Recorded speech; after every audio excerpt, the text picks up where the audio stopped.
وبه نستعين، والصلاة والسلام على النبي الأمين محمد وآله وصحبه أجمعين. أما بعد، أعوذ بالله من الشيطان الرجيم. بسم الله الرحمن الرحيم. يا أيها الذين آمنوا اتقوا الله حق تقاته ولا تموتن إلا وأنتم مسلمون. وقال النبي صلى الله عليه وسلم: لا إيمان لمن لا أمانة له ولا دين لمن لا عهد له، أو كما قال عليه الصلاة والسلام. مدرسہ قاسم العلوم کے اس سالانہ اجلاس کے صدر محترم المقام قاری صادق صاحب زیدہ مجدہم، اسٹیج پر رونق افروز معزز علماء کرام اور آپ تمام قابل احترام بھائیوں، بزرگوں اور عزیز طالب علم دوستوں،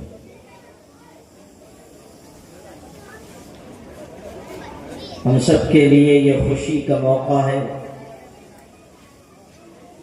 کہ مدرسہ قاسم العلوم حقانی مسجد میں جاری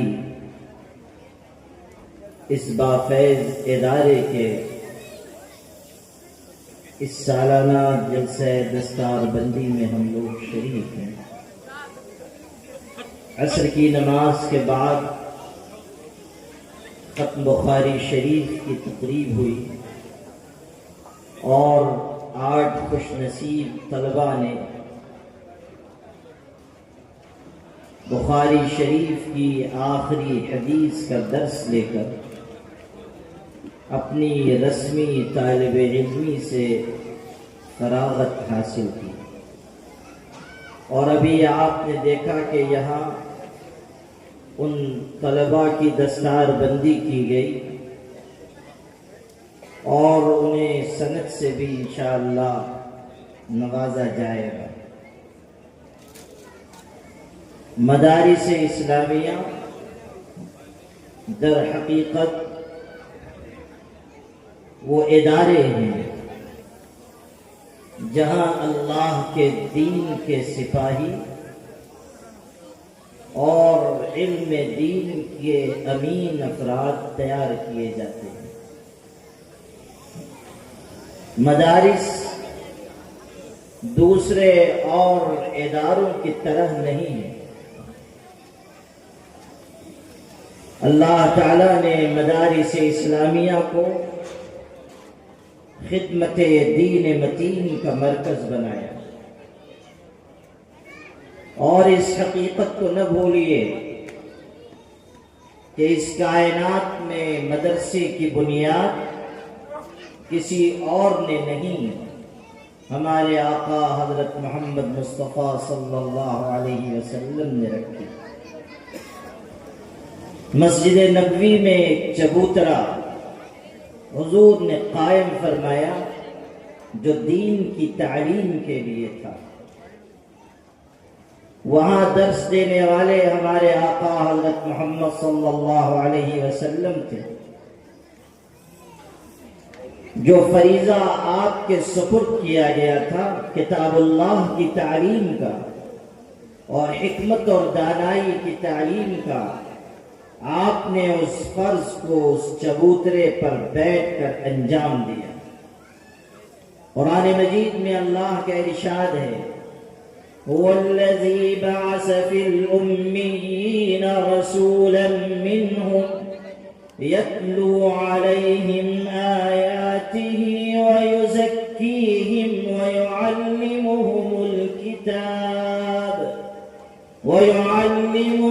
الكتاب والحكمة وإن كانوا من قبل لفي ضلال مبين.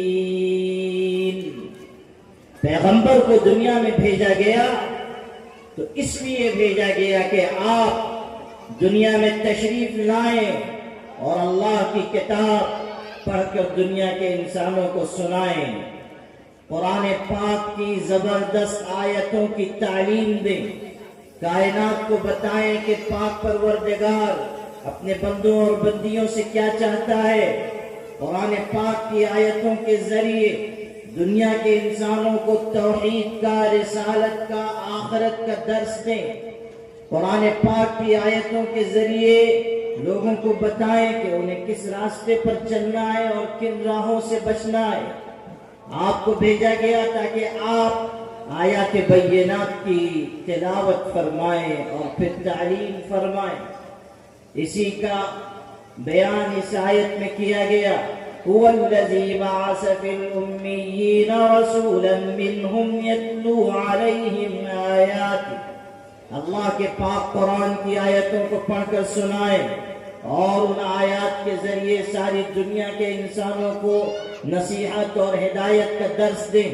اور آپ نے کتاب اللہ کی آیتوں کو پڑھ کر دنیا کے انسانوں کو سنایا، اور اس طرح سنایا کہ لوگوں کے دل اس پاک کلام کے آگے جھک گئے۔ آپ پڑھیے قرآن پاک میں، وَإِذَا سَمِعُوا مَا أُنزِلَ إِلَى الرَّسُولِ تَرَىٰ أَعْيُنَهُمْ تَفِيضُ مِنَ الدَّمْعِ مِمَّا عَرَفُوا مِنَ الْحَقِّ۔ یہ قرآن پاک کی آیتیں بتا رہی ہیں کہ جب قرآن پاک کی آیتیں پڑھ کر سنائی گئی تو لوگوں کی آنکھوں سے آنسو جاری ہو گئے۔ یہ قرآن اللہ کا وہ زبردست کلام ہے جو انسان کے کانوں کے راستے سے اس کے دل میں اترتا ہے اور انسان کی زندگی کو تبدیل کرتا ہے۔ پیر کے ناخن سے لے کے پیشانی کے بالوں تک انسانوں کو تبدیل کرنے والی اگر کوئی کتاب ہے وہ قرآن پاک ہے۔ اگر مکارم اخلاق، شمائل اور بہترین طرز زندگی کی تعلیم کہیں ہے وہ قرآن پاک ہے۔ اسی لیے مدارس اسلامیہ میں سب سے زیادہ زور کتاب اللہ کی تعلیم پر۔ یہ جو ہمارے بچے مدارس سے فارغ ہوتے ہیں وہ قرآنی علم اپنے سینے میں بسا کر جاتے ہیں، قرآن پاک کی تفسیر پڑھتے ہیں، قرآن پاک کا ترجمہ پڑھتے ہیں، قرآن مجید کے معانی اور مفاہیم پڑھتے ہیں، قرآن مجید میں جو درس نصیحت ہے، درس ہدایت ہے، اس کے ذریعے اپنے سینوں کو منور کرتے ہیں اور پھر سماج اور معاشرے میں جاتے ہیں تاکہ قرآن پاک کی اس امانت کو دوسروں تک منتقل کریں۔ اللہ کا یہ پاک قرآن ایسا زبردست کلام ہے جو انسانی دلوں پر اثر انداز ہوتا ہے۔ اسی لیے اللہ تعالیٰ نے یہ بات ارشاد فرمائی، فَلَا أُقْسِمُ بِمَا تُبْصِرُونَ وَمَا لَا تُبْصِرُونَ إِنَّهُ لَقَوْلُ رَسُولٍ كَرِيمٍ۔ قسم کھا کر قرآن کا تعارف کرایا گیا کہ جن چیزوں کو تم دیکھتے ہو ان کی بھی قسم، اور جن چیزوں کو تم نہیں دیکھتے ہو ان کی بھی قسم۔ یہ قرآن ایک زبردست قاصد کا لایا ہوا کلام ہے، اور یہ کسی شاعر کی شاعری نہیں، کسی ساحر کی ساحری نہیں، یہ کسی کاہن کی کہانت نہیں، یہ کسی مصنف کی تصنیف نہیں، یہ کسی بشر کا پیش کیا ہوا کلام نہیں، یہ کسی انسان کا بنایا ہوا کلام نہیں، یہ اللہ کا اتارا ہوا کلام ہے۔ تنزیل من رب العالمین، تمام جہانوں کے پروردگار کی طرف سے یہ قرآن اتارا گیا، اور اس لیے اتارا گیا تاکہ یہ حقائق کو کھول کھول کر بیان کر دے۔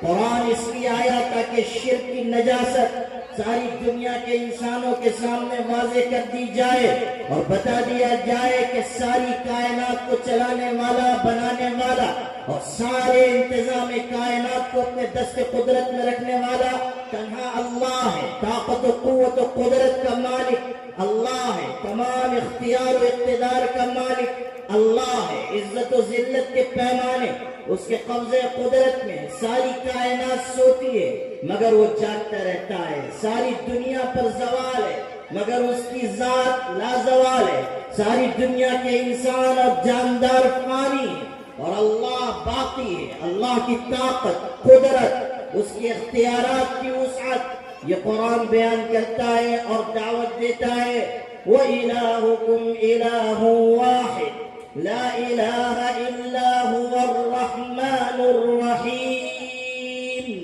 تمہارا پروردگار بس ایک ہے، اس کے علاوہ عبادت کے لائق کوئی نہیں. رحمت اس کی ذات میں ہے، مرحمت اس کی ذات میں ہے، عطا و بخشش اس کی ذات میں ہے. نوازنے والا تنہا وہی اللہ ہے. ہاتھ پھیلانا ہے اسی اللہ کے آگے ہاتھ پھیلاؤ، مانگنا ہے اسی سے مانگو، سوال کرنا ہے اسی سے سوال کرو، پیشانی رگڑنی ہے اسی کے آگے پیشانی رگڑو.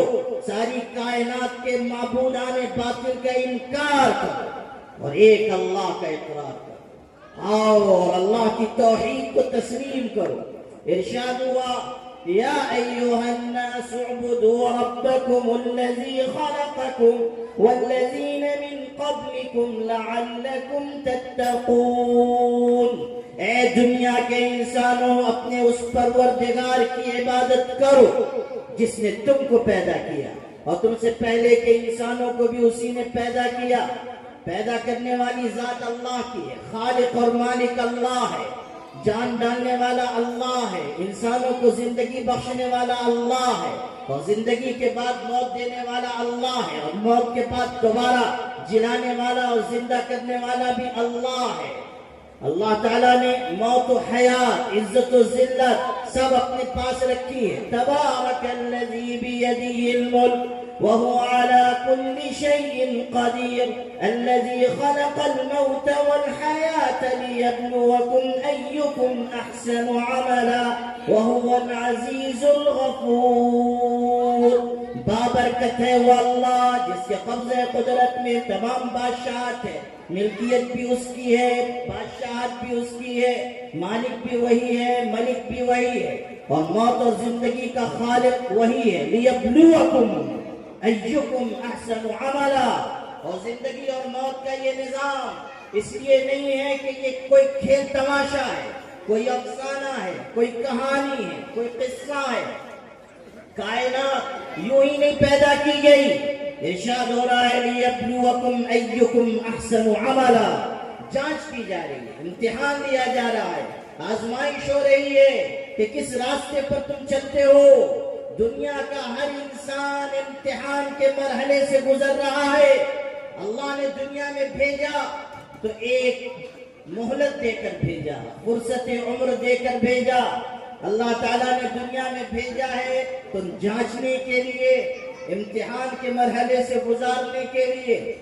اور ہر انسان امتحان کے مرحلے سے گزر رہا ہے اور اللہ دیکھ رہا ہے کون کیسا عمل کرتا ہے. حدیث پاک میں، بخاری میں بھی ہے، مسلم میں بھی ہے، اکثر کتب حدیث میں نبی کریم صلی اللہ علیہ وسلم ارشاد فرما رہے ہیں انما الدنیا حلوة خضرة وان اللہ مستخلفکم فیہا فینظر کیف تعملون الا فاتقوا الدنیا واتقوا النساء فان اول فتنة بنی اسرائیل كانت في النساء. حضور ارشاد فرما رہے ہیں کہ یہ دنیا میٹھی ہے، سرسبز و شاداب ہے، تر و تازہ ہے، رونق و زینت والی ہے. دنیا کے تماشے تم کو اپنی طرف بلا رہے ہیں، دنیا کے مال و دولت اور دنیا کی ہوسناکیاں تم کو اپنی طرف کھینچ رہی ہیں. دنیا میں بے حیائی کے پھندے لگے ہوئے ہیں، دنیا میں معصیت اور نافرمانی کے جال بچھے ہوئے ہیں. اللہ تعالیٰ نے تم کو دنیا میں بھیجا ہے وَإِنَّ اللَّهَ مُسْتَخْلِفَكُمْ فِيهَا فَيَنْظُرَ كَيْفَ تَعْمَلُونَ. اللہ نے دنیا میں تم کو بھیجا تاکہ وہ دیکھے کہ کون کیسا عمل کرتا ہے. اللہ دیکھ رہا ہے کون کس راستے پر چل رہا ہے، کون گناہ کرتا ہے، کون طاعت کی طرف لپکتا ہے، کون ایمان کی طرف آ رہا ہے، کون کفر کی طرف جا رہا ہے، کون منافقت کی راہ اختیار کر رہا ہے، کون سچا ہے، کون جھوٹا ہے، کون طیب ہے، کون خبیث ہے، کون ہے جو مالک و مولا کی رضامندی حاصل کرنا چاہتا ہے، اور کون ہے جو فانی لذتوں پر مر رہا ہے، جو گناہ اور معصیت کی لذتوں میں کھویا ہوا ہے. او مسلمانوں، یہ نہ سمجھو کہ نافرمانی اور گناہ کے راستے پر چلو گے اور اللہ تعالیٰ کی نگاہ سے بچ جاؤ گے۔ یہ نہ سمجھو کہ تنہائیوں میں اللہ تعالیٰ کے احکامات کو قدموں تلے رونو گے اور پھر اللہ تعالیٰ کی نگاہ تم پر نہیں پڑے گی۔ اللہ تعالیٰ علیم بذات الصدور ہے، وہ خلوت و جلوت کو جاننے والا ہے، وہ ظاہر و باطن کو کھگاننے والا ہے، وہ علیم ہے، وہ خبیر ہے، وہ بصیر ہے، وہ سننے والا ہے، جاننے والا ہے، پرکھنے والا ہے، دیکھنے والا ہے۔ کوئی مخفی سے مخفی چیز بھی اس سے پوشیدہ نہیں، وہ دیکھ رہا ہے کون کب کہاں کون سا عمل کر رہا ہے، اور پھر قیامت کے دن اللہ اس عمل کو حاضر کر دے گا۔ آؤ کہ میں تم کو اللہ کا پاک قرآن سناؤں جو یہ ارشاد فرما رہا ہے کہ قیامت کے دن ہم انصاف کا ترازو قائم کریں گے۔ وَنَزَعُ الْمَوَازِينَ الْقِسْطَ لِيَوْمِ الْقِيَامَةِ فلا تظلم نفس شيئا وإن كان مثقال حبة من خردل أتينا بها وكفى بنا حاسبين۔ ارشاد ہوا کہ قیامت کے دن ہم انصاف کے ترازو قائم کریں گے، اور اگر رائی کے دانے کے برابر بھی کوئی عمل ہے اس کو لے آئیں گے اور ہم حساب کرنے کے لیے کافی ہے۔ سورہ لقمان میں حضرت لقمان اپنے بیٹے کو نصیحت کر رہے ہیں، ارشاد فرماتے ہیں یا بنی انہا ان تک مثقال حبۃ من خردل فتکن فی صخرۃ او فی السماوات او فی الارض یأت بها اللہ، کہ اے میرے بیٹے اگر تو رائی کے دانے کے برابر کوئی گناہ کرے گا، زمین آسمان میں کہیں بھی چھپ کر کرے گا، کسی چٹان میں گھس کر کرے گا، سن لے یاد رکھ لے کہ قیامت کے دن اللہ اس عمل کو لے آئے گا، اللہ تعالیٰ اس برائی کو حاضر کر دے گا، اللہ تعالیٰ اس گناہ کو تیری نگاہ کے سامنے پیش کر دے گا، گواہ قائم کر دیے جائیں گے، زمین کے ٹکڑے گواہ ہوں گے، اور وہ اللہ کی بارگاہ میں کہیں گے کہ فلاں شخص نے مجھ پر ایسا ایسا غلیظ اور گندا کام کیا۔ اللہ تعالیٰ نام اعمال کو گواہ بنا کر پیش کرے گا، نام اعمال گواہی دیں گے کہ اس نے یہ عمل کیا، جن فرشتوں نے گناہ کرتے ہوئے دیکھا وہ آئیں گے اور گواہی دیں گے کہ اس نے یہ عمل کیا، یہاں تک کہ انسان کے جسم کے حصے پکاریں گے کہ اللہ اس انسان نے مجھ کو استعمال کر کے ایسا گناہ کا کام کیا۔ قرآن پاک میں اس کا تذکرہ ہے اليوم نختم على افواههم وتكلمنا ايديهم وتشهد ارجلهم بما كانوا يكسبون۔ ارشاد ہوا کہ آج ہم زبانوں پر مہر لگا دیں گے اور ہاتھ پیر سے گفتگو کریں گے، ہاتھ پیر بتائیں گے کہ دنیا میں انسان نے کیا کچھ کمایا ہے۔ اللہ کے بندو اللہ کے عذاب سے ڈرو، آخرت کی پکڑ سے ڈرو، قرآن پاک کی آیتوں کو پڑھو، آخرت کی فکر اپنے اندر پیدا کرو، سمجھ لو کہ اللہ تعالیٰ کی نگاہ سے کوئی عمل چھپا ہوا نہیں۔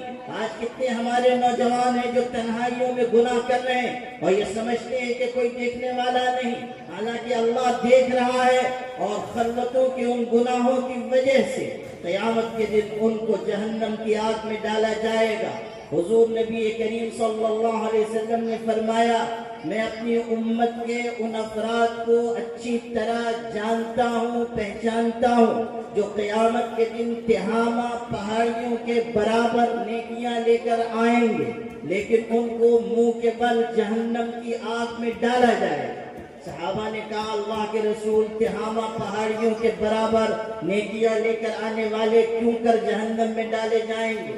آپ نے فرمایا وہ نماز پڑھنے والے ہوں گے، عبادت کرنے والے ہوں گے، یأخذون من اللیل کما تأخذون، جس طرح تم تہجد پڑھتے ہو وہ بھی تہجد پڑھنے والے ہوں گے، اس کے باوجود جہنم کی آگ میں ڈالے جائیں گے۔ صحابہ حیران ہیں اللہ کے رسول کیوں کر ایسا ہوگا؟ تو آپ نے فرمایا اذا خلوا بمحارم اللہ انتہکوہا، وہ جہنم کی آگ میں اس لیے ڈالے جائیں گے کہ جب تنہائیوں میں جاتے تھے تو حرام کام کرتے تھے، حرام کام کرنے والے اور تنہائیوں میں اللہ سے نہ ڈرنے والے جہنم کی آگ کا ایندھن بنائے جائیں گے، ان کی نیکیاں ضائع ہو جائیں گے اور ان کے حسنات کھو جائیں گے اور سیئات کا بوجھ ان پر لاد دیا جائے گا۔ قرآن پاک ہمیں آخرت کی فکر دلا رہا ہے، اور حضرت نبی کریم صلی اللہ علیہ وسلم نے قرآن پاک کی آیتوں کے ذریعے پوری امت کو بلکہ پوری انسانیت کو یہی درس دیا کہ آؤ اللہ کی توحید کو اختیار کرو، آؤ اچھے عمل کی راہ پر چلو، آؤ اپنے دلوں کو اللہ تعالیٰ کی اطاعت اور عبادت کے جذبات سے لبریز کرو۔ قرآن پاک صداقت کا پیغام بیان کرتا ہے، امانت اور دیانت کا پیغام دنیا کے انسانوں کے سامنے رکھتا ہے۔ آج یہ جو دنیا میں مختلف جگہوں پر قرآن پاک کو جلایا جاتا ہے، قرآن پاک سے نفرت کا اظہار کیا جاتا ہے، قرآن پاک کو نظر آتش کیا جاتا ہے، آپ نے سمجھا ایسا کیوں ہے؟ کوئی اور کتاب نہیں جلائی جا رہی ہے، صرف قرآن جلایا جا رہا ہے۔ کوئی اور کتاب نظر آتش نہیں کی جاتی، صرف قرآن کے ساتھ یہ وحشیانہ سلوک کیوں کیا جاتا ہے؟ آپ نے کبھی غور کیا کہ لوگ فرانس میں، جاپان میں اور دنیا کے مختلف خطوں میں قرآن پاک ہی کیوں جلاتے ہیں؟ آؤ میں تم کو بتاؤں کہ دنیا میں جتنی کتابیں، چاہے وہ دنیا میں لکھی گئی ہوں یا جن کے بارے میں یہ خیال ہے کہ یہ مذہبی کتابیں ہیں، ان میں قرآن پاک ہی کو یہ امتیاز حاصل ہے کہ وہ حقیقتوں کو بیان کرتا ہے اور ساری دنیا کے بے حیا انسانوں کو اور مال و زر کے پجاریوں کو للکارتا ہے۔ قرآن ہی وہ واحد کتاب ہے جو صاف صاف دنیا کے انسانوں کے سامنے اس بات کا اعلان کرتی ہے کہ لوگوں سن لو، بے حیائی کے جس راستے پر تم چل رہے ہو وہ تباہی کا راستہ ہے۔ قرآن یہ واضح کرتا ہے کہ یہ جو ملینز اور بلینز ڈالر کے تمہارے بے حیائی اور فحاشی اور عریانیت کے کلب آباد ہیں، یہ سب حرام کاری ہے، یہ سب انسانیت کی توہین ہے، یہ سب ہوس پرستی ہے۔ قرآن بیان کرتا ہے کہ دنیا میں برپا سودی نظام ایک دن تباہ ہو جائے۔ قرآن ہے جو یہ اعلان کرتا ہے کہ تم شرک کی جس نجاست کو اختیار کیے ہوئے ہو وہ تم کو جہنم کی آگ تک پہنچائے گی۔ دنیا جس تہذیب پر آج فخر کر رہی ہے اس تہذیب کا مکروہ چہرہ اگر اپنے شفاف آئینے میں کوئی دکھاتا ہے تو وہ قرآن ہے۔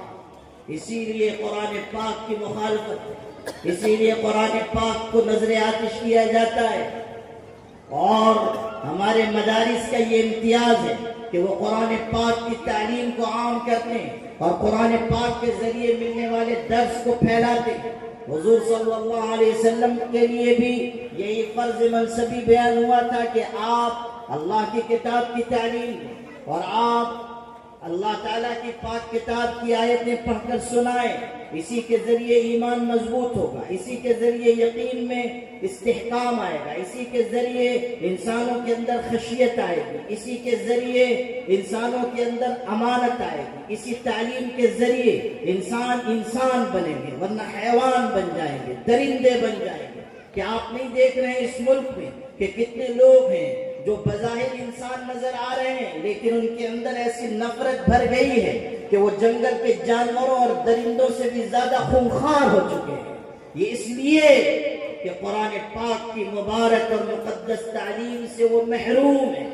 اور دوسری طرف آپ دیکھیے کہ جن لوگوں نے اس پاک قرآن کو سینے سے لگایا، اسے پڑھا، اس کو سمجھا، اسے اپنے دل میں اتارا، اس میں بیان کیے گئے اللہ پر توکل کے درس کو انہوں نے اپنی زندگی میں، اپنے گھر میں، اپنے معاشرے میں داخل کیا، وہ لوگ جنہوں نے قرآن پاک کو اوڑھنا بچھونا بنایا، وہ لوگ جنہوں نے قرآن پاک کی آیتوں پر تدبر تفکر کیا، آج حالت یہ ہے کہ دنیا کی ظالم قوتیں ایک جگہ جمع ہو کر اپنے تمام ساز و سامان اور ہتھیار سے لیس ہو کر ان کو جھکانا چاہتی ہیں مگر ان کو جھکا نہیں پا رہے۔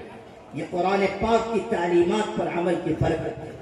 آپ دیکھیے کہ کس طرح غزہ کے مسلمانوں نے، فلسطین کے مسلمانوں نے ساری دنیا کو بتایا کہ استقامت کس کو کہتے ہیں۔ ہزاروں ہزار لوگ شہید ہو گئے، مکانات گرا دیے گئے، چھوٹے چھوٹے بچوں کو تہہ تہہ کر دیا گیا، غزہ کو کھنڈر بنا دیا گیا، اور ساری ظالم طاقتیں جمع ہو گئیں، یہودیوں کی ذہانت اور عیسائیوں کا سرمایہ اکٹھا ہو گیا، اسرائیل کی پشت پناہی کرنے کے لیے دنیا کے مردود اور ظالم لوگ کھڑے ہو گئے، اور نہ جانے کس کس طریقے سے ظالمانہ کارروائیوں میں حصہ ڈالا گیا، لیکن اللہ کے قرآن پر یقین رکھنے والے بڑھتے گئے، اللہ تعالیٰ پر یقین کے ساتھ انہوں نے دشواریوں کا، مشکلات کا مقابلہ کیا۔ وہ جانتے تھے کہ حالات آئیں گے، ہمیں آزمایا جائے گا، مگر انہیں یقین تھا کہ بالآخر اللہ ہماری نصرت فرمائے گا اور ہمیں غلبہ عطا کرے گا۔ ان کا یقین تھا قرآن کی اس آیت پر، وَلَا تَهِنُوا وَلَا تَحْزَنُوا وَأَنْتُمُ الْأَعْلَوْنَ إِن كُنتُم مُؤْمِنِينَ۔ مت غم کرو اور مت ڈرو، اپنے اندر کمزوری نہ لاؤ، اگر تم سچے مومن ہوگے تو اللہ تمہارے لیے ہی سربلندی مقدر کرے گا۔ دنیا نے دیکھا کہ اسرائیل جیسی ظالم طاقت کو گھٹنوں کے بل ان کے آگے جھکنا پڑا، اور ساری دنیا کے تجزیہ نگاروں کو یہ لکھنا پڑا کہ یہ بدترین شکست ہے جو اسرائیل کو حاصل ہوئی ہے۔ آؤ قرآن کا پاک ارشاد تم کو سناؤ، من المؤمنین رجال صدقوا ما عاهدوا اللہ علیہ فمنهم من قضى نحبه ومنهم من ينتظر وما بدلوا تبدیلا۔ مسلمانوں میں سے جوان مرد وہ ہیں جنہوں نے اللہ سے کیے ہوئے وعدے کو سچ کر دکھایا، کچھ وہ ہیں جو اپنی باری پوری کر کے چلے گئے، اور کچھ وہ ہیں جو اپنی باری کا انتظار کر رہے ہیں، اور انہوں نے اللہ سے کیے ہوئے عہد کو کچھ بھی تبدیل نہ کیا۔ اس ملک میں بسنے والے مسلمانوں، ان واقعات میں تمہارے لیے بھی نصیحت ہے۔ آج ملک کے حالات کا یہ تقاضا ہے کہ ہم بھی ایمان کی راہ پر چلیں، یقین کے راستے پر چلیں، اللہ پر توکل کریں، اعتماد علی اللہ کے جوہر کے ساتھ آگے بڑھیں، مساجد کو، مدارس کو، دعوت و تبلیغ کی محنت کو مضبوط بنائیں۔ وقت اور حالات کا تقاضا ہے کہ ہم اللہ تعالیٰ پر یقین رکھتے ہوئے بغیر کسی خوف کے اس ملک میں محبت کے پیغام کو عام کریں، نفرت کو مٹانے کے لیے آگے آئیں، اور مدارس اسلامیہ جن پر یہ الغار ہے، ہم ان مدارس اسلامیہ کے پشت پناہ بن جائیں۔ اس وقت ملک کے حالات ایسے ہیں کہ مساجد کے ساتھ ساتھ مدارس کو نشانہ بنایا جا رہا ہے۔ وقت ترمیمی بل میں ایک بہت بڑا نشانہ مدارس، وقت ترمیمی بل کے ذریعے چاہا جا رہا ہے کہ مدارس پر یلغار کر کے ان کے نظام کو تہس نہس کیا جائے۔ سن لیجئے کہ ملت اسلامیہ ہندیہ کی زندگی مدارس اسلامیہ سے جڑی ہوئی ہے۔ مدارس اسلامیہ کا وجود ہی اس ملت کو پانی فراہم کرتا ہے، دین کے مختلف شعبوں کو مضبوطی عطا کرتا ہے۔ مدارس اسلامیہ کا وجود ہی اس ملت اسلامیہ کے لیے سرفرازی کا ذریعہ ہے۔ علماء یہی تیار ہوتے ہیں، حفاظ یہی تیار ہوتے ہیں، ائمہ یہی تیار ہوتے ہیں، مسجدوں کو آباد رکھنے والے مؤذن یہی تیار ہوتے ہیں، دعوت و تبلیغ کی محنت میں حصہ لینے والے اور اس محنت کو ایک رخ دینے والے اسی مدرسے سے اٹھتے ہیں۔ یہی مدرسہ ہے جس نے دین کے مختلف شعبوں کو اپنے خون جگر سے سینچا ہے۔ اس لیے مدرسے کی قدر و قیمت جاننا، پہچاننا اور مدرسے کا پشت پناہ بن جانا اور اپنے حق حلال کی کمائی مدرسے پر خرچ کرنا ہم سب کی بنیادی ذمہ داری ہے۔ اللہ تعالیٰ نے مدارس اسلامیہ کی شکل میں جو عظیم نعمت ہم کو آپ کو عطا کی ہے، اس کی قدر پہچانیے، اس کی قیمت، اس کی منزلت، اس کا رتبہ جانیے۔ مدارس کو حقارت کی نظر سے نہ دیکھیے، یہاں پڑھنے والے طلباء کی بے توقیری مت کیجیے۔ ہمارے بعض مسلمان بھائی ایسے ہیں جو نادانی میں کسی وقت مدارس کی مخالفت کرنے لگ جاتے ہیں، یا علماء کے پیچھے لگ جاتے ہیں، یا طلباء کی بے توقیری کرنے لگ جاتے ہیں۔ ہمیشہ یاد رکھیے، علماء کی توہین کرنے والے لوگوں کے بارے میں یہ خطرہ ہے کہ ان کا خاتمہ ایمان پر نہیں ہوگا۔ ہمارے فقہاء نے یہ بات لکھی ہے، من ابغض عالما بدون عذر شرعی خیف علیہ الکفر۔ جو انسان کسی عالم دین سے بغیر کسی عذر شرعی کے نفرت کرتا ہے، بغض رکھتا ہے، اندیشہ ہے کہ اس کا خاتمہ کفر پر ہوگا۔ ایمان پر اسے موت نہیں آئے گی۔ جو انبیاء کے وارثین سے نفرت کرے گا اس کا انجام اچھا نہیں۔ قرآن پاک میں آپ پڑھیں کہ علماء کرام کے بارے میں کیسے بلند الفاظ آئے ہیں۔ شہد اللہ انہ لا الہ الا ہو والملائکۃ واولو العلم قائما بالقسط لا الہ الا هو العزیز الحکیم۔ ارشاد ہے کہ اللہ کی گواہی ہے اور فرشتوں کی گواہی ہے اور علماء کی گواہی ہے کہ اللہ تعالیٰ ایک ہے، اس کے علاوہ کوئی عبادت کے لائق نہیں۔ غور کیجئے کہ اللہ نے اپنی ذات اور فرشتوں کی جماعت کے ساتھ جس طبقے کا ذکر کیا ہے وہ اہل علم کا طبقہ ہے، علماء کی جماعت ہے۔ مفسرین نے اس آیت کی تفسیر میں لکھا ہے کہ اگر انبیاء اور ملائکہ کے بعد، صحابہ کے بعد کوئی طبقہ علماء سے افضل ہوتا تو اللہ قرآن میں اس کا تذکرہ لاتا، لیکن ملائکہ کی جماعت کے ساتھ، اپنی ذات کے ساتھ اگر اللہ نے اہل علم کا تذکرہ کیا ہے تو یہ علامت ہے کہ روئے زمین پر علماء بہترین لوگ ہیں۔ اللہ تعالیٰ نے انہیں اپنے دین کی خدمت کے لیے چنا، اللہ تعالیٰ نے انہیں صحیح عقائد کی ترویج و اشاعت کے لیے چنا، فتنوں سے مقابلے کے لیے چنا۔ آج اگر دفاع دین کا کارنامہ پوری دنیا میں کوئی انجام دے رہا ہے وہ علماء ہیں۔ ہر محاذ پر اگر کوئی کھڑا ہوا ہے علماء ہیں۔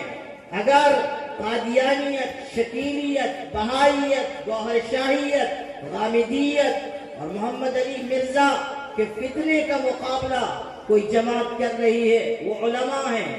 چاہے قلم کے ذریعے فتنے پھیلائے جائیں، چاہے زبان کے ذریعے پھیلائے جائیں، چاہے الیکٹرانک میڈیا کے ذریعے، چاہے پرنٹ میڈیا کے ذریعے، چاہے سوشل میڈیا کے ذریعے، چاہے اس ملک میں، چاہے دنیا کے کسی خطے میں، جہاں کہیں بھی اسلام کے عقائد کے خلاف، اسلام کی صاف اور صریح اور واضح تعلیمات کے خلاف کوئی چیز برپا کی جاتی ہے، کسی فتنے کو پانی دیا جاتا ہے، اس کے خلاف سب سے طاقتور آواز اگر کوئی بلند کرتا ہے تو وہ علماء کرام ہیں۔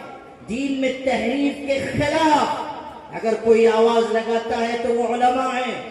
اور اگر ہماری صفوں میں کچھ لوگ ایسے ہیں کہ جو علماء کے کردار پر یا مدارس کے کردار پر انگلی اٹھائیں تو سمجھ لیجئے کہ ان لوگوں نے دین کی عظمت اور اہل علم کی عظمت کو اپنے دل سے نکال دیا ہے اور اس کا انجام اچھا نہیں۔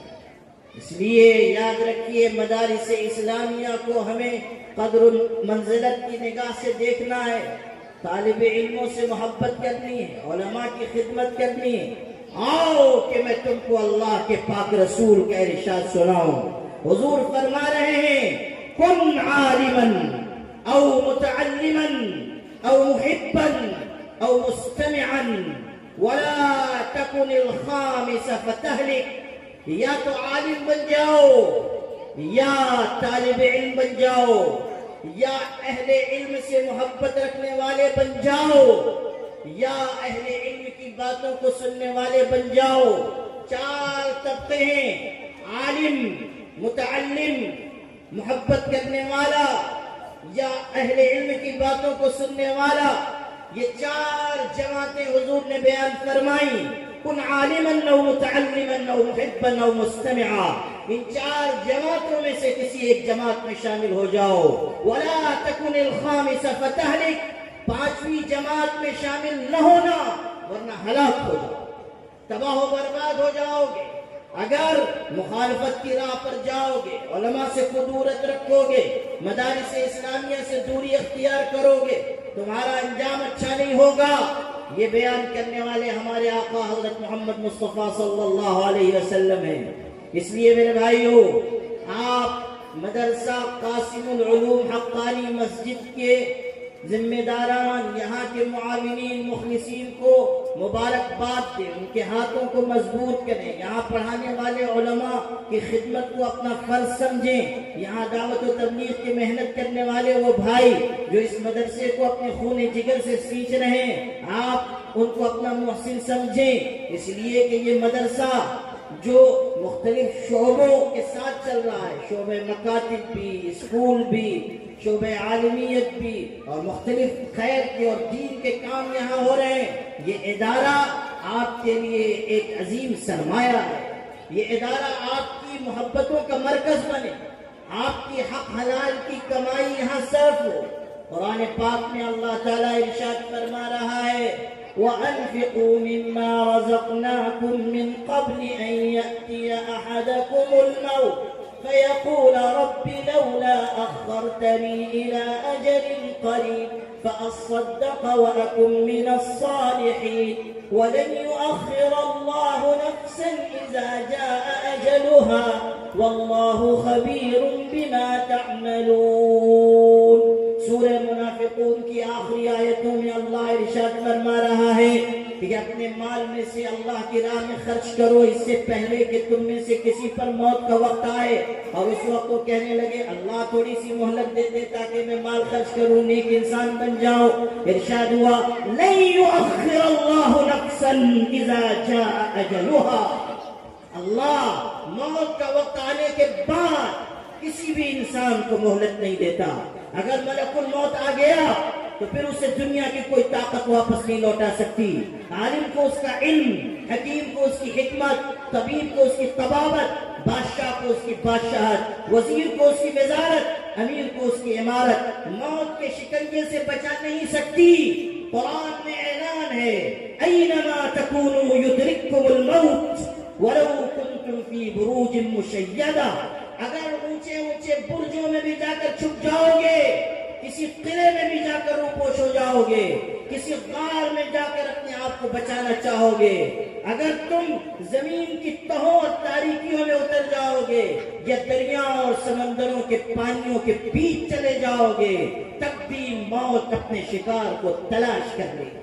اینما تکونوا یدرککم الموت ولو کنتم فی بروج مشیدہ، دنیا کا ہر انسان آخرت کا مسافر ہے، اپنی زندگی سے اپنی موت کی طرف جا رہا ہے، اپنی دنیا سے اپنی آخرت کی طرف جا رہا ہے۔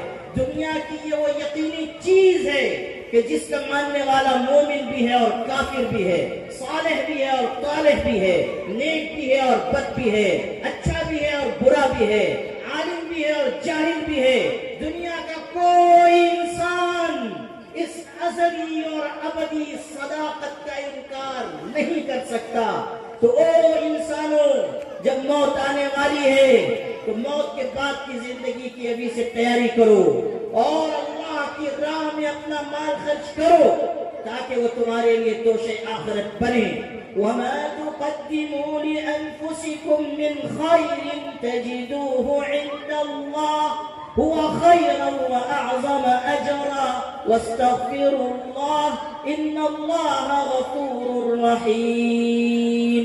آج جو مال تم اللہ کی راہ میں دو گے، کل اللہ کے ہاں اس کو حاضر پاؤ گے۔ جنت کے دروازے تم پر اس وقت کھلیں گے جب تم اللہ تعالیٰ کی دی ہوئی توفیق سے اللہ کا مال اس کی راہ میں خرچ کرو، جان مال کی قربانی دو۔ مدارس اسلامیہ کا یہی پیغام ہے کہ ہر قیمت پر اپنے ایمان پر جمے رہو اور اس کے لیے جو قربانی دینی پڑے دو۔ یا ایھا الذین آمنوا اتقوا اللہ حق تقاتہ ولا تموتن الا وانتم مسلمون۔ اے ایمان والو، اللہ سے ڈرو جیسا کہ ڈرنے کا حق، اور تمہیں موت نہ آئے مگر اس حالت میں کہ تم مسلمان ہو۔ آج ملک کے نازک حالات میں بھی مدارس اسلامیہ ہی ہیں جو یہ پیغام دینے کی ہمت رکھتے ہیں کہ چاہے جتنی بھی مشکلات آئیں، ہمیں ایمان پر جینا ہے اور ہمیں ایمان پر اپنی جان نچھاور کرنی ہے، ایمان پر زندگی اور ایمان پر موت۔ جو لوگ بزدل ہوں گے، جو خائف ہو جائیں گے، جو مشکلات کے مقابلے میں ڈر کر پیچھے ہٹ جائیں گے، جو ایمان کا سودا کرنے لگ جائیں گے، جو فانی دنیا کی لذتوں کو آخرت کی باقی لذتوں پر، نعمتوں پر ترجیح دیں گے، وہ اپنی منزل کھوٹی کریں گے، وہ اپنے لیے خسارے اور نقصان کا سودا اختیار کریں گے۔ لیکن جو لوگ اللہ کے دین پر جمیں گے وہی لوگ سرخرو اور کامیاب ہوں گے۔ اور یاد رکھیے گا، لوگوں کو ایمان پر جمائے رکھنے میں مدارس کا جو کردار رہا ہے اور آئندہ بھی جو مدارس کا کردار ہوگا اسے کوئی نظر انداز نہیں کر سکتا۔ کیا آپ بھول گئے کہ ایک زمانہ ایسا آیا کہ روس کے اوپر ملحدوں اور بے دینوں کی حکومت قائم ہوئی، کمیونزم کا دور آیا، اور 1 سال 2 سال 10-20 سال نہیں، 70 سال سے زیادہ عرصے تک وہاں مذہب کا نام لینا جرم قرار دے دیا گیا، مسجدیں گرا دی گئی، مدرسے ڈھا دیے گئے، علماء کو مارا گیا، قرآن کو جلایا گیا، قرآن پاک کی آیت پڑھنا جرم قرار دے دیا گیا، اذان کا کوئی کلمہ زبان سے نکل نہیں سکتا، ایسا سخت اور تاریک ترین دور آیا۔ بیوی کو شوہر پر، شوہر کو بیوی پر جاسوس بنا دیا گیا، مفاد پرست ٹولے کو اختیار کر لیا گیا، شاہ کے وفاداروں کی جماعت کھڑی کر دی گئی، مسلمانوں میں سے زمین فروش انسانوں کو ساتھ لیا گیا، اور ایسا وحشیت و بربریت کا ننگا ناچ ناچا گیا جس کی تفصیل کا یہ موقع نہیں، لیکن 70 سال کے بعد جب اس اقتدار کو زوال آیا اور اس کمیونزم کو بے موت مارا گیا، اور اللہ تعالیٰ کی بے آواز لاٹھی میں حرکت پیدا ہوئی، اور ملحدوں اور بے دینوں کا وہ شان و شوکت مٹائی گئی، تو دنیا یہ سمجھ رہی تھی کہ 70 سال گزر چکے اور کوئی مدرسہ باقی نہیں، کوئی مسجد باقی نہیں، یہاں تو دین کا جاننے والا کوئی نہیں ہوگا، کوئی عالم نہیں، کوئی حافظ نہیں، کوئی قاری قرآن نہیں۔ لیکن جب وہ دور ختم ہوا اور دنیا کے دوسرے خطے کے مسلمان وہاں گئے اور وہاں کے مسلمان دوسرے خطوں میں آئے، تو حیرت میں پڑ گئے لوگ کہ ان کے پاس بہترین عالم موجود، بہترین حافظ موجود، بہترین قاری موجود، لوگ حیران ہیں یہ کیسے ہوا؟ تو ان لوگوں نے بتایا کہ مدارس تو ختم ہو گئے، مسجد ختم ہو گئی، مکتب چلا نہیں سکتے، اور کسی بچے کو لے کر اگر بیٹھیں اور اس کو عربی کی تعلیم دینے لگیں تو اس بچے کو بھی مار ڈالا جائے گا، استاذ کو بھی مار ڈالا جائے گا۔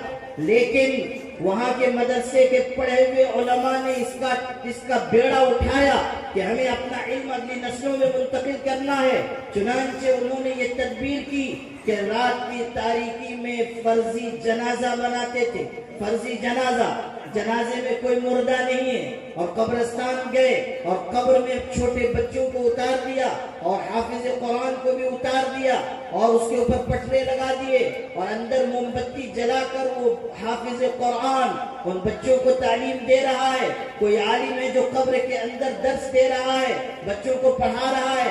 اگر سپاہی آنے لگ جاتے تھے، پولیس آنے لگ جاتی تھی، وہ مٹی ڈالنے لگ جاتے تھے تاکہ یہ اندازہ ہو کہ مردے کو دفنایا جا رہا ہے۔ اس طرح وہاں کے علماء نے علم اگلی نسلوں میں منتقل کیا اور دنیا کو بتا دیا کہ مشکل ترین حالات میں بھی مدرسے کے لوگ ہوں گے جو اللہ کے دین کی شمع کو روشن رکھیں۔ یہ بتایا کہ ہمارا ایک کردار ہے، ہمیں ایک ذمہ داری دی گئی ہے۔ اللہ تعالیٰ نے یہ کام مدارس اور اہل مدارس سے لیا، اور آج بھی اس ملک کے ان مشکل حالات میں مدرسے کے لوگ اللہ تعالیٰ کی توفیق سے مشکل حالات میں ملت اسلامیہ کی رہنمائی کر رہے ہیں، اور انشاءاللہ کرتے رہیں گے۔ یہ جو ہمارے آج بچے فارغ ہمارے ہو کر جا رہے ہیں، 8 غالباً بچے ہیں، 8 یا 9 جو آج عالم بنے اور یہاں سے فارغ ہو کر جا رہے ہیں، ان کی بھی یہ ذمہ داری ہے کہ وہ مدارس کے زرین کردار کو سمجھیں، اپنے اندر خشیت پیدا کریں، تقویٰ کی دولت کے ساتھ جائیں، امت میں اتحاد پیدا کریں، انتشار سے اپنے آپ کو بچائیں، محبت کا پیغام عام کریں، اپنے آپ کو بااخلاق باکردار بنائیں، آپ کی جو زرین تاریخ ہے اس کو آپ نگاہ میں رکھیں، اپنے اکابر، اپنے اسلاف، اپنے بزرگان دین کے راستے پر چلیں، حضور صلی اللہ علیہ وسلم کی فکر اور آپ کے درد کے امین بنیں۔ اگر آج آپ کو وارث الانبیاء کہا جا رہا ہے تو آپ اس وقت تک سچے وارث الانبیاء نہیں بن سکتے جب تک کہ آپ کا دل امت کے درد سے معمور نہ ہو جائے، جب تک آپ کے اندر تڑپ نہ پیدا ہو، آپ کے اندر فکر نہ پیدا ہو، آپ کے اندر راتوں کی تنہائی میں اٹھ کر رونے کا جذبہ نہ آئے۔ میرے عزیز بچوں، جاؤ اللہ کے دین کی امانت لے کر دنیا کے انسانوں تک پہنچو، انہیں بتاؤ کہ اخلاق کیا ہے، کردار کیا ہے، انسانیت کیا ہے، شرافت کیا ہے۔ بتاؤ ملت کو کہ جو بے حیائی کا راستہ اختیار کیا جا رہا ہے بالآخر وہ مصیبت لے کر آئے گا۔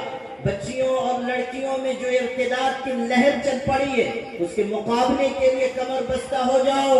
جو ذہنی فکری الحاد آ رہا ہے اس کے توڑ کے لیے تیار ہو کر جاؤ. تحریر کے ذریعے، تقریر کے ذریعے لوگوں تک پہنچ کر نجی مجلسوں میں جیسے بھی ہو سکے اللہ کے دین کی نشر و اشاعت کرو. مدارس اسلامیہ کی تعلیم کی کامیابی کا راز یہی ہے کہ یہاں چراغ سے چراغ جلتا ہے، یہاں تسلسل قائم ہے، ایک نسل سے دوسری نسل میں خدمت کا جذبہ منتقل کیا جاتا ہے.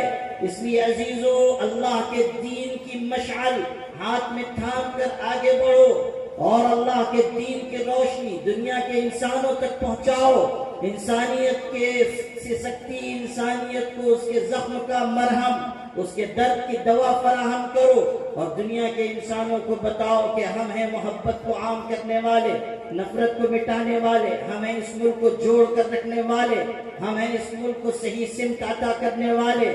قرآن میں اللہ نے اعلان فرمایا وَاعْتَصِمُوا بِحَبْلِ اللَّهِ جَمِيعًا وَلَا تَفَرَّقُوا. اللہ کی رسی کو مضبوطی سے تھامو اور فرقوں میں تقسیم نہ ہو جاؤ.